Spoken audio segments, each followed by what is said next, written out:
자, 오늘은 아이와 같은 신앙에서 벗어나라 이란 제목으로 은혜를 나누겠습니다. 부모라면 자신의 소중한 자녀를 지극히 사랑합니다. 여러분 사랑하죠. 부모로는 이 자녀는요 전부인 것 같아요. 우리 자녀를 낳고 키워보면 아시겠죠. 자, 그래서 이런 말이 있습니다. 옛말에 고슴도치도 자신의 새끼만큼은 예쁘게 바라본다, 이런 말도 있죠. 그러니까 고슴도치가 자신의 새끼만큼은 예쁘게 보인다라는 거. 자, 하지만 사랑한다고 해서 그 자녀가 요구하는 것을 그대로 모두 주지는 않습니다. 자, 예를 들어서 유치원에 다니는 아들이 있다고 칩시다. 아버지에게. 근데 이 아들이 아버지가 이렇게 거품 면도를 하는 것을 보고 그 면도칼을 달라고 하는 거예요. 유치원 아이가, 그 남자 아이가, 아빠 나도 한번 해볼게, 이 면도칼을 좀 줘. 여러분, 아빠는 이 면도칼을 아이에게 줄까요, 안 줄까요? 주면 아빠가 아닐 것 같아요. 여러분, 왜 안 줄까요? 달라고 하는데, 사랑하는 아들이 달라고 하는데 왜 안 줄까요? 그 줬다가는요, 여러분 당장 이제 상처를 입을 수밖에 없고 큰일 나죠. 이 면도칼에 비해서 피를 흘리고.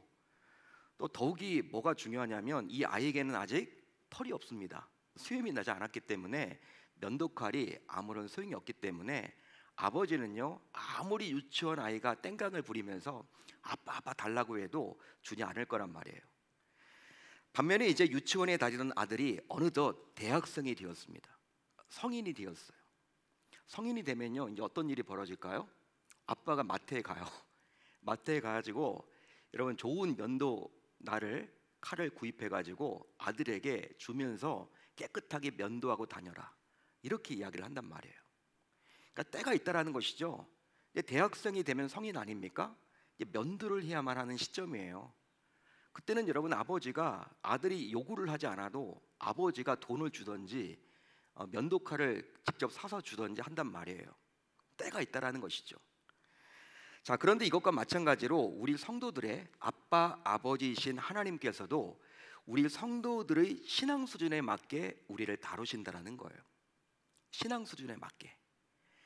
그러기에 어린 아이와 같은 성도에게는요 어린 아이처럼 하나님께서 우리를 대해 주십니다. 또 청년과 같은 성도에게는 청년처럼 대해 주시고, 장년과 같은 성숙한 성도에게는 장년에 걸맞게 대해 주세요. 이게 우리의 아빠, 아버지세요.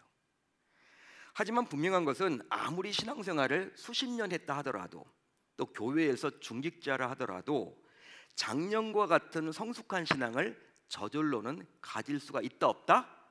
없다라는 것입니다. 교회를 30년 다녀도 우리가 보기에 어린아이와 같은 분들이 있어요. 마냥 어린아이와 같은.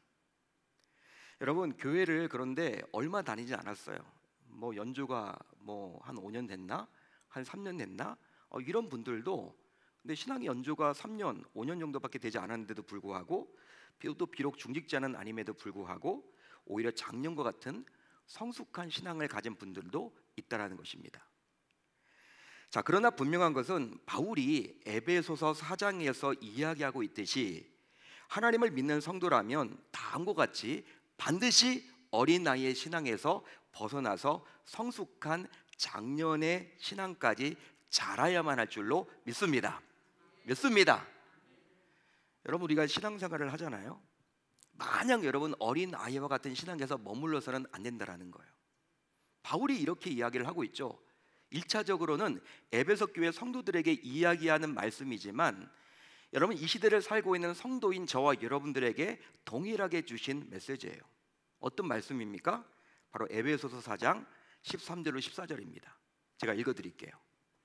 우리가 다 하나님의 아들을 믿는 것과 아는 일에 하나가 되어 온전한 사람을 이루어 그리스도의 장성한 분량이 충만한 데까지 이르르니, 이는 우리가 이제부터 어린아이가 되지 아니하여 사람의 속임수와 간사한 유혹에 빠져 온갖 교훈의 풍조에 밀려 요동하지 않게 하려 함이라. 아멘. 자, 그런데 오늘 말씀 안으로 들어가 보겠습니다. 이제 여호수아 말씀 안으로 들어가 보려고 해요. 오늘 말씀 안으로 들어가 보면 하나님께서는 무려 40년의 광야 생활을 마치고 방금 전 요단강을 건넌 이스라엘 백성들이, 이 가나안 땅에 입성했던 이스라엘 백성들에게 하나님께서는 뭘 요구하고 있습니까? 유월절을 지키라고 요구를 하고 있다는 거예요. 40년의 광야 생활을 마치고 방금 전에 요단강을 건너서 이제 이스라엘 백성들이 어디에 입성하게 되었어요? 약속의 땅인 젖과 꿀이 흐르는 가나안 땅에 입성한 이후에 바로 하나님께서는 뭘 지금 요청합니까? 유월절을 지키라고 이야기를 합니다. 자, 그런데 이 시기는 아직 여리고성을 점령하기 전이에요.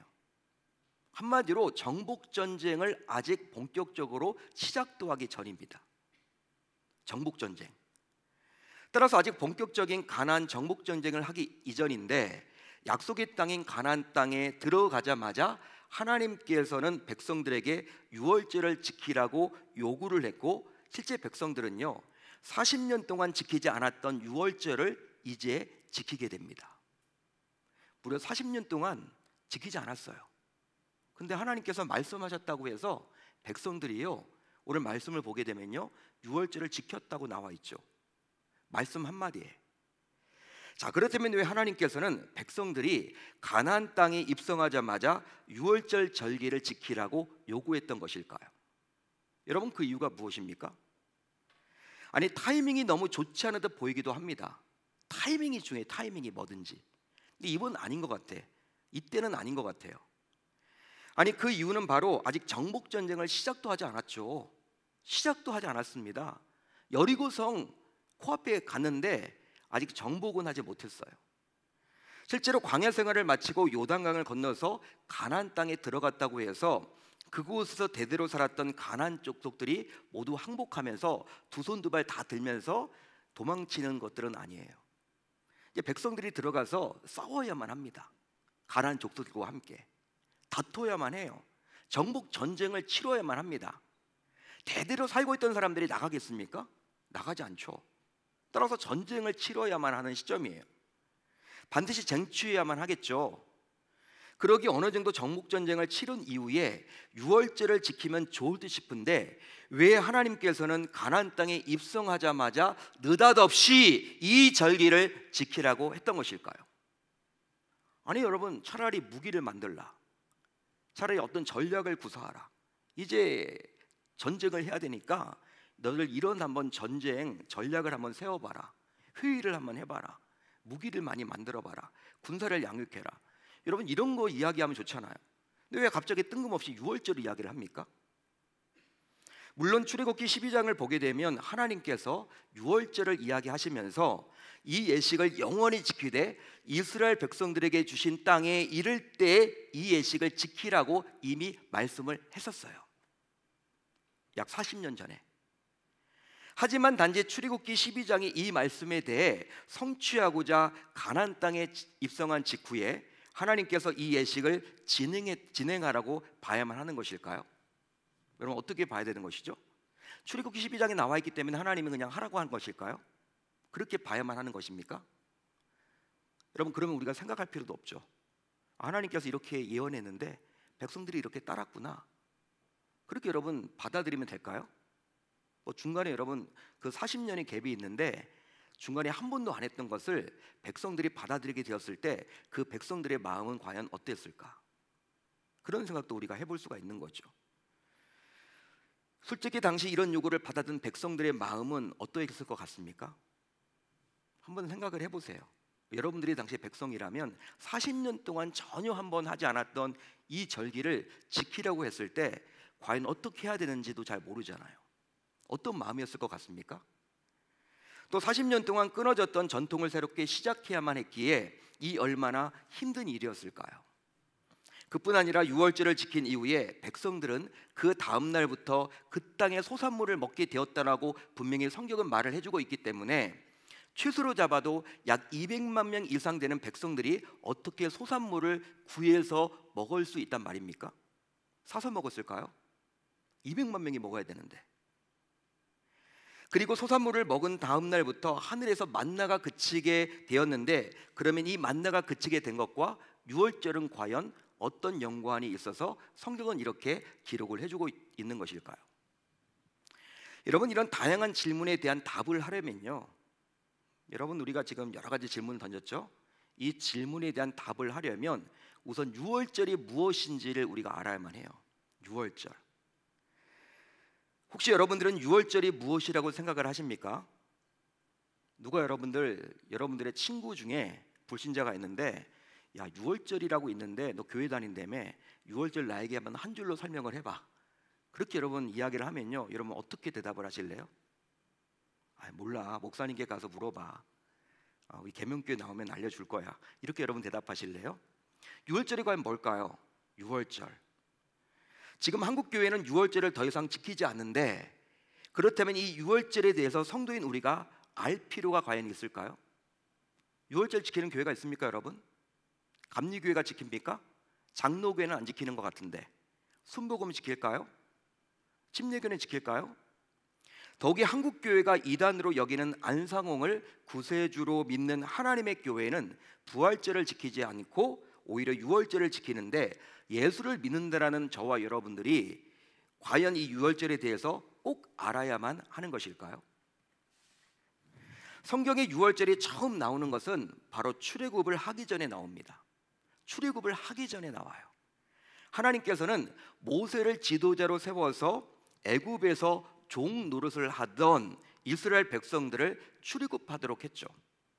그렇지만 당시 애굽의 파라오, 즉 이 애굽의 왕은요, 바로는요, 이 백성들을 떠나 보낼 수가 없었어요. 놔둘 수가 없었단 말이에요. 그 이유가 바로 뭘까요? 남자 장정만 60만 명, 최소로 잡아도 약 200만 명이 노예입니다. 여러분, 일꾼들이에요. 그냥 부려먹을 수 있는 일꾼들. 뭐 여러분 월급 나가지 않는 일꾼들이야. 그냥 먹이기만 하면 돼. 여러분, 그냥 알아서 그냥 그분들은 짐승처럼 그냥 다 순종하는 사람들이야. 여러분, 애굽의 제국에서도 이 60만 명, 남자 장정만 60만 명이고 200만 명이나 되는 이 사람들을 내보내면요, 경제가 휘청거려요. 애굽 경제가 휘청거릴 수밖에 없고 국방력이 여러분 굉장히 낮아질 수밖에 없기 때문에 애굽의 파라오의 입장에서도요, 쉽게 여러분 결단을 내리지 못하고 나간다고 해도 보낼 수가 없었던 거예요. 그래서 하나님께서는 몇 가지 재앙을 내립니까? 10가지 재앙을 통해서 이제 이 바로를 시험하게 되죠. 첫 번째, 두 번째, 세 번째. 여러분, 그 가운데 마지막 재앙이 바로 무엇입니까? 10번째 재앙이 장자의 죽음 재앙이에요. 장자의 죽음 재앙. 그러니까 애굽 경계 내에 있는 모든 장자들은요, 왕으로부터 해서 노예에 이르기까지 장남은 다 죽는 거예요. 장남은 다 죽습니다. 태어날 때 죽는 것이 아니라 무조건 그냥 건강하게 살다가도 죽게 돼 있어요. 여러분, 얼마나 무서운 재앙이에요? 얼마나 무섭습니까? 결국 여러분, 이 재앙으로 인해서 이제 출애굽을 하게 되죠. 출애굽을 하게 돼요. 이제 바로도요, 두 손 두 발 다 든 거예요. 자기 아들이 죽으니까 어떻게 할 수가 없는 거예요. 자, 그런데 여러분, 제가 이 재앙이 무섭다고 이야기를 했는데, 이 재앙을 하나님께서 자신의 백성들인 이스라엘 백성들은 이렇게 허용되지 않도록 막아주셨습니다. 여러분, 어떻게 하면 돼요? 하나님께서 어떤 방법을 제시하십니까? 바로 어린 양이 있습니다. 이 어린 양을 잡아가지고 그 피를 이제 들어가는 그 가정의 문 지방, 문 지방에 다 발라요. 그리고 문 임방에 바릅니다. 그 문에 들어갈 때 이게 피가 보이잖아요, 여러분들. 그러면 천사가 여러분 이렇게 한 집 한 집 다니면서 이제 장난들을 다 죽인단 말이에요. 근데 이스라엘 백성들 가운데 거기에 문지방과 문임방에 어린 양의 피를 잡아서 거기 바른 가정들은요, 이제 천사가 바라봤을 때 그 가정에 심판을 내리지 않고 패스오버 해서 유월절 했다라는 거예요. 유월했다라는 거예요. 넘어갔다라는 거예요. 유월이란 것이 여러분 넘어갔다라는 뜻이죠. 그러니까 재앙을 내리지 아니했다라는 거예요. 하나님의 백성들에게 주신 은혜라고 감히 말할 수 있는 것입니다. 따라서 여러분, 이 유월절의 개념은요, 바로 어떤 의미가 있냐면 바로 심판의 의미가 담겨져 있는 거예요. 심판으로부터의 구원이란 뜻입니다. 그러니까 재앙으로부터 구원을 이렇게 받는다라는 뜻이 있는 거예요. 하지만 일부 이단들은 이 유월절을 다음과 같이 해석하기도 하죠. 여러분, 이단들은 이렇게 해석을 합니다. 심판으로부터 재앙으로부터 구원이라고 이야기를 하지 않고 유월절에 대해서 이단들은 어떻게 이야기를 하냐면 잘 다니던 기성교회에서, 즉 장로교회에서, 침례교회에서, 감리교회에서, 순복음에서 자신들에게 돌이켜 오는 것을 건너뛴다라는 의미로 해서 유월절이라고 여겨요. 그들은 그렇게 자기적으로, 자아적으로 해석을 하는 거예요. 그건 여러분 비성경적이죠. 성경에 나와 있지 않은 내용이죠. 그러니까 장로교인이 안성홍 증인으로 가면요, 안성홍 증인 측에 있는 사람들은 유월했다라고 여긴다라는 거예요. 이게 말이 됩니까, 여러분?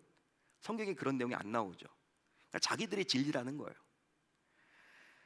하지만 유월절은 또 다른 의미가 있는데 제가 말씀드렸습니다. 첫 번째가 여러분 어떤 의미라고요? 심판과 재앙으로부터의 구원이다. 이거 중요해요. 심판과 재앙으로부터 구원이에요. 구원받는 거죠. 또 다른 의미가 있는데 바로 무엇이냐면 새로운 시작입니다. 한번 따라합니다. 새로운 시작.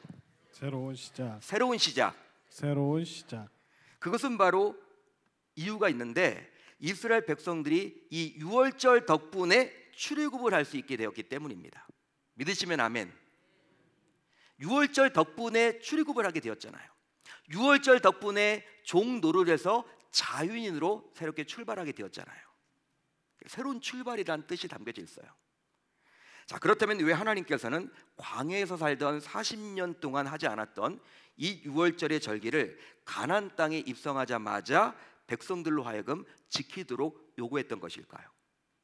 그 이유가 과연 뭘까요? 그것은 바로 이제 하나님께서 보시기에 아이의 신앙에서 벗어나서 보다 성숙한 청장년의 신앙이 되었다라고 나름 판단하셨기 때문입니다. 따라서 가나안 땅의 본격적인 정복 전쟁을 앞둔 시점에 자신의 백성들이 새롭게 시작해야만 하기에 유월절의 절기를 지키도록 요구했던 거예요. 너희들은 이 땅의 주인이야. 너희들은 이제 어린 아이의 신앙에서 벗어나서 청장년의 신앙, 특별히 이제 성숙한 신앙으로서 이 땅의 주인들을 하면서 살아가야 해. 이것을 알려주고자 유월절 절기를 지키라고 했던 거예요. 자, 그러면 왜 이스라엘 백성들은 무려 40년이나 광야에서 살아야만 했던 것일까요? 여러분, 그 이유가 무엇입니까? 여러분, 출애굽했습니다. 바로 데려가면 되잖아요. 가나안 땅 여러분 한 일주일 정도면 가요. 애굽에서 걸어서도 빨리 걸으면, 아니 여러분 돌아간다고 해도 한 달이면 충분합니다. 한 달이면 충분히 갈 수 있는 거리를, 아니 40일이면 충분히 갈 수 있는 거리를 왜 40년이나 걸렸냐는 거예요. 그 이유가 바로 무엇입니까? 우리는 잘 알고 있죠. 갈렙과 여호수아를 제외한 모든 백성들이 가나안 땅에 들어가서 살 것이라는 이 하나님의 약속을 신뢰하지 못하고 결국 가나안 땅에 들어갈 수 없다며 하나님께 불순종했기 때문에, 갈렙과 여호수아 빼놓고는요 다 불순종했어. 하나님 분명히 애굽에서 출애굽시킬 때 가나안 땅에 들어갈 것이라고 약속해 주셨습니다. 그 땅은 여러분 누구와 맺었던 언약이에요? 아브라함과 맺었던 언약이에요. 믿음의 조상 아브라함과 맺었던 언약입니다. 그런데 그 하나님의 말씀을 갈렙과 여호수아를 빼놓고 모든 백성들이 신뢰하지 못했던 거예요. 그래서 하나님의 말씀에 어떻게 했습니까? 불순종했죠.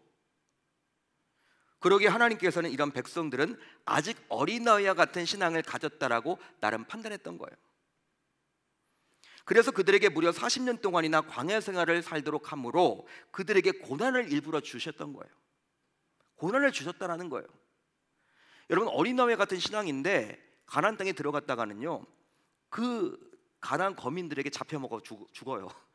잡혀버려요. 정복 전쟁은커녕 그들에게 여러분 잡혀먹습니다. 다 그 신앙으로 동화돼 버려요.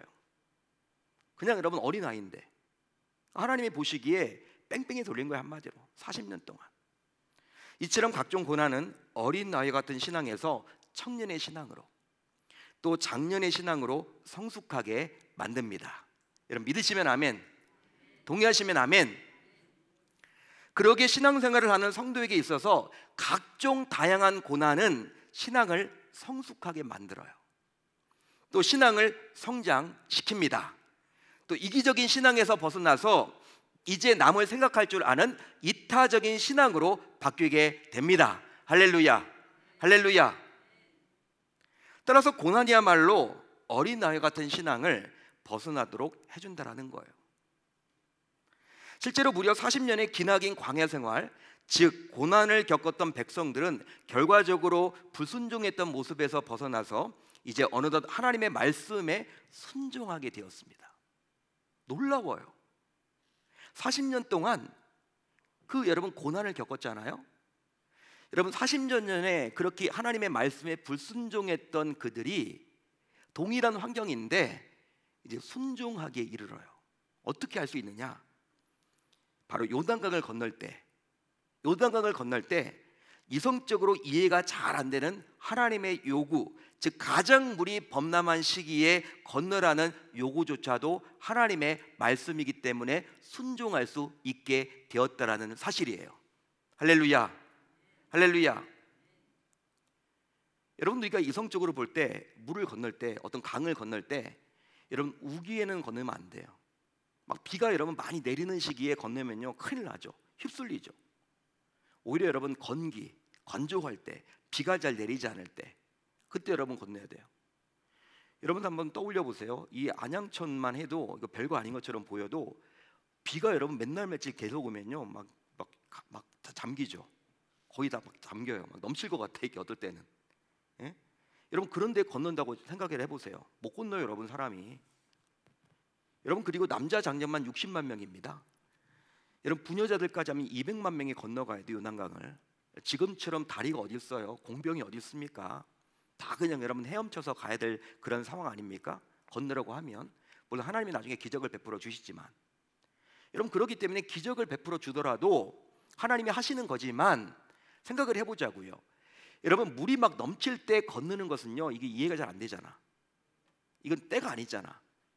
그럴 때는요 따질 수가 있겠죠. 좀 더 기다려봤다가 물이 마르면 건너겠습니다. 이렇게 여러분 생각을 할 수가 있을 텐데 이런 백성들에게 물이 가장 넘치려고 할 때 건너라고 했는데도 불구하고 이제 성장하게 된 어른으로 성장하게 된 장년으로 청장년으로 성장하게 되어서 어린 아이의 신앙에서 벗어났던 이 백성들은요 이제 하나님의 그 말도 안 되는 요구를 듣고 순종하게 이르러요.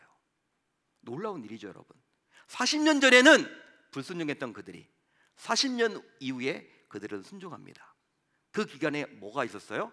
광야 생활이라는 고난이 있었다라는 사실이에요. 40년 전에 불순종했던 백성들이 이제는 아무리 이성적인 사고로 이해가 안 되는 하나님의 말씀이기에 그렇지만 하나님의 말씀이기에 그대로 순종하게 되었다라는 것입니다. 이것은 바로 40년의 고난이 만들어낸 결과라고 감히 말할 수 있는 거죠. 그러기에 이런 고난을 통해서 신앙이 성장하게 된 백성들의 모습을 알아보고 백성들이 가나안에 입성한 이후에 이 가나안 땅에서 새롭게 시작하라는 의미를 담아서 이제 하나님께서는 백성들에게 유월절을 지키라고 촉구하십니다. 하지만 어린아이 같은 신앙으로 광야에서 무려 40년 동안 고난을 겪어야만 했던 백성들에게 하나님께서는 매일매일 만나를 내려주심으로 그들을 친히 먹이셨어요. 여러분 생각을 해보세요. 여러분 왜 광야 생활을 하면서도 40년 동안 광야 생활을 할 때 그 백성들이 얼마나 더 불평불만을 많이 했습니까? 광야 생활을 여러분 불평불만 계속 했잖아요. 백성들이 계속 불평의 연속이었거든. 원망의 연속이었거든. 근데 하나님이 끊지 않은 게 있어요. 그건 뭐냐면 만나 내리는 거예요. 우리가 하나님 같으면 안 줬을 텐데 화가 나가지고 너 굶어봐라. 네가 그냥 알아서 먹어라. 우리 같으면 그럴 텐데 하나님은요 아무리 백성들이요 원망하고 백성들이요 모세를 원망하고 핍박하고 침뱉고 어떨 때는 진짜 이건 막 뭐라고 해야 될까? 말도 안 되는 요구를 하는 그런 상황에서도 화가 났지만 하나님께서는 끊지 않은 것이 한 가지가 있었는데 바로 만나였어요. 매일매일 만나를 주셨습니다. 그렇게 함으로 그들을 떠나버린 것이 아니라 광야 생활을 하고 있는 그들을 떠나버린 것이 아니라 그들과 함께하며 그들의 신앙이 성장하도록 기다렸음을 우리에게 보여주고 있는 거예요. 그러나 이제 가나안 땅에 정착한 이후에는 이제 그곳에 소산물로 살아가도록 만나를 더 이상 주지 않습니다. 그리함으로 그 땅을 정복해서는 결국 이제 그곳에서 땀 흘려 농사를 짓고 그 땅에 마음을 붙이며 살도록 이야기했던 것이죠. 여러분, 이제 백성들은 떠날 곳이 없어요. 가나안 땅에 계속 살아야 되는 거예요. 여러분, 그러려면요 그곳에 여러분 정을 붙여야 될 거 아니야. 정을 붙이면 농사를 져야 합니다. 자기가 땀을 흘려봐야 돼요. 그래서 여러분 애정이 들어가죠. 거기에 하나님은 그것을 위해서 하늘에서 그냥 뚝딱 만나주지 않는다라는 거예요. 네가 이제 농사에서 너 다 컸잖아. 이제 너 어린아이 아니잖아. 너 이제 장년이잖아. 네 신앙이 장년이거든. 흔들리지 말고 이 땅에 계속 살아가야 하니까 정복전쟁을 하면서 농사를 잘 지어서 그 소산물로 먹고 살아가. 하나님께서 만나를 끊어버려요. 따라서 모든 것이 하나님의 의도대로 움직이고 있음을 우리 모두 기억할 수 있어야 할 줄로 믿습니다. 사랑하는 성도 여러분, 불신자뿐만 아니라 성도라도 어느 누구든지 고난을 되도록이면 피하고 싶어해요. 고난하면요 다 싫어해요. 저도 싫고 여러분들도 싫고. 고난 좋아할 사람이 어디 있습니까? 되도록이면 다 피하고 싶죠. 하지만 고난은 피하고 싶다고 해도 우리의 생각대로 피할 수가 없어요. 그게 문제예요. 여러분, 우리가 피할 수 있으면요 다 피해버리죠. 근데 그게 안 돼요. 아마도 이 말씀을 듣는 성도들 가운데서도 왜 이렇게 신앙생활을 나름 잘하고 있는 나에게 이런 감당하기 힘든 고난이 주어질까 의문을 갖기도 할 거란 말이에요. 그래도 나는 주일날 성수를 하고 또 교회에서 요구하는 봉사도 하고 나름 헌금 생활도 잘하고 또 하나님 붙들고 살려고 몸부림을 치는데 왜 이렇게 일이 잘 안 풀리는 것일까? 왜 고난의 연속일까? 이런 의문을 가지고 이 자리에 나와 계신 분도 행여나 계실지 모르겠어요. 하지만 잘 생각을 해보자고요. 만약 이런 고난이 없었다면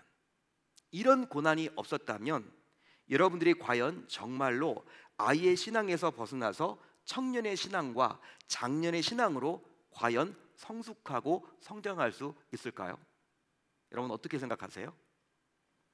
지금 하나님의 말씀조차도 불순종하며 남의 탓만 하는 이기적인 신앙에서 벗어나서 이제 하나님의 말씀에 순종하며 이타적인 신앙으로 과연 살아갈 수가 있겠습니까? 고난이 없는데 과연 그게 가능할까요, 여러분들? 왜냐하면 이런 고난조차도 하나님의 섭리 속에서 우리에게 주어진 것이기 때문이에요. 따라서 현재 여러분들이 누구에게도 말 못할 고난 가운데 있다면 이 고난을 통해서 성장하고 성숙하기를 원하는 우리 주님의 마음을 정확하게 한번 떠올려 보시기를 바랍니다. 여러분들이 성장하기를 원한다는 거예요. 여러분들이 성숙되기를 원한다는 거예요. 사랑하는 아들아, 너 이미 신앙생활을 한 지 20년 됐는데 언제까지 그렇게 어린아이의 신앙에서 벗어나지 못하고 있니? 너 이제 그 어린아이 신앙에서 탈출할 때가 되었어.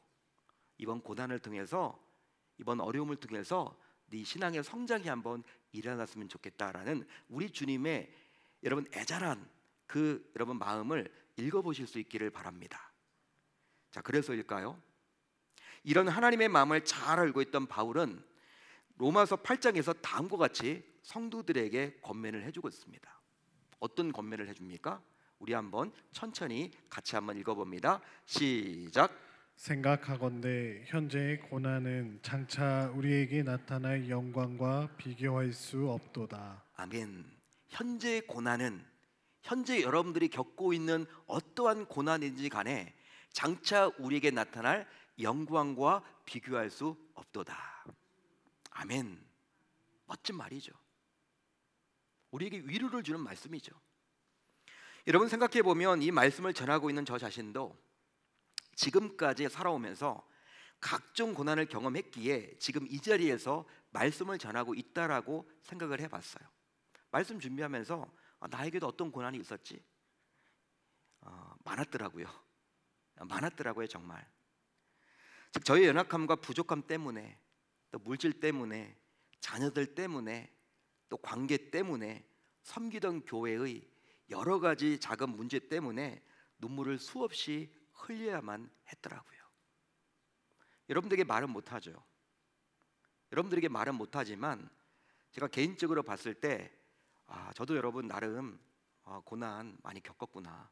물론 여러분들 앞에서 제가 이런 이야기 하는 것 자체가 웃을 수 있겠지만 저의 얼굴을 바라보면 목사님은 전혀 고난이 없는 사람처럼 보여져요.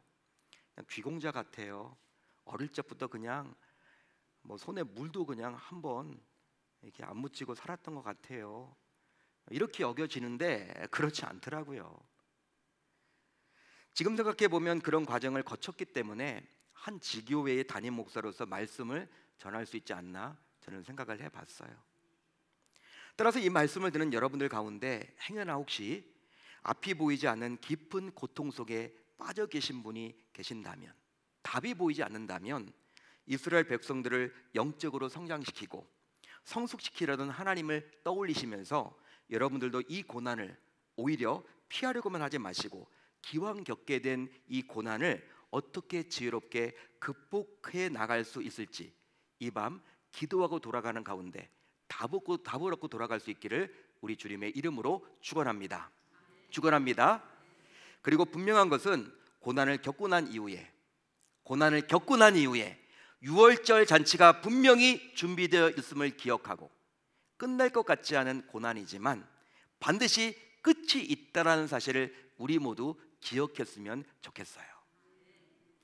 여러분, 어떤 목사님이 고난은 변장된 축복이다, 고난은 변장된 축복이다 라는 말씀을 하셨는데, 하지만 막상 본인이 고난을 겪게 되면 축복과는 거리가 먼 저주처럼 여겨진다 그래요.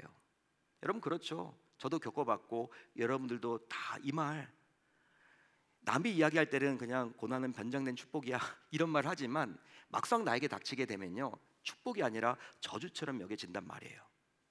그러나 시간이 흘러서 나중에 보게 되면 그 고난을 이겨내면서 길러진 각종 삶의 근력으로 인해서 결국 삶에서 만나게 되는 여러 다양한 어려움들을 이겨냈음을 알게 됩니다.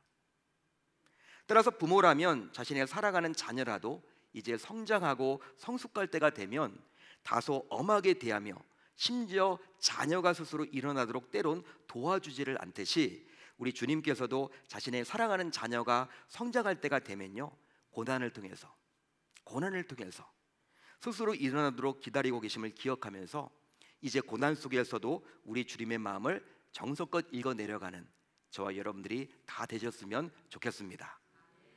고난은 피할 수가 없잖아요. 어떻게 여러분, 우리 인생 자체가 고난. 제가 지난주 설교를 시작할 때도 고해라고 시작을 했잖아요. 끝없이 밀려오는 파도와 같다. 여러분, 피하려고 하지 마시고 기왕 하나님이 자신의 섭리 속에서 이런 고난을 왜 나에게 주셨을까 기억을 하시면서 오늘 말씀을 통해서 이제 어린 나이의 신앙에서 성숙되기를 원하는 그 주님의 진심이 담겨있는 이 말씀을 여러분들의 내마로 붙들어서 어떤 상황에서도 이 고난을 넉넉하게 이겨내므로 멋진 주의 그리스도의 군사로서 살아갈 수 있기를 우리 주님의 이름으로 축원합니다. 그렇게 하면 멋지게 살아보겠다라고 결단하고 다짐하는 저와 여러분들이 다 되실 수 있기를 당부드립니다.